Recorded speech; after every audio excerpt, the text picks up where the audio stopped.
মাগুরায় তৃতীয় শ্রেণীর এক শিক্ষার্থীকে ধর্ষণের ঘটনার প্রতিবাদে রাঙামাটিতে বাংলাদেশ জাতীয়তাবাদী মহিলা দল রাঙামাটি জেলা শাখার উদ্যোগে মানববন্ধন ও প্রতিবাদ সমাবেশ অনুষ্ঠিত হয়েছে।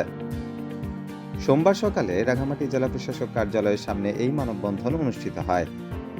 এতে মহিলা দলের নেতাকর্মীরা অংশ নেন এবং দোষীদের দ্রুত গ্রেফতার ও দৃষ্টান্তমূলক শাস্তির দাবি জানান। এর আগে শহরের বনরূপ এলাকা থেকে বিক্ষোভ মিছিল করে শহরের বিভিন্ন এলাকা ঘুরে জেলা প্রশাসক কার্যালয়ের সামনে এসে শেষ হয়। মানববন্ধনে বক্তারা বলেন, দেশে নারী ও শিশুদের প্রতি সহিংসতা বেড়েই চলেছে। নানান কারণে অপরাধীরা বারবার পার পেয়ে যাচ্ছে। আমরা এই ঘটনার সুষ্ঠু বিচার চাই এবং দোষীদের সর্বোচ্চ শাস্তির দাবি জানাই। বক্তারা আরও বলেন, ধর্ষণের মতো বর্বর অপরাধের বিরুদ্ধে কঠোর ব্যবস্থা নিতে হবে।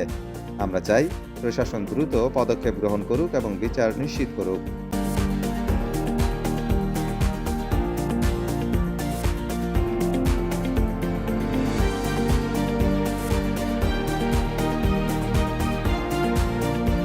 ডেস্ক রিপোর্ট, সি বার্তা।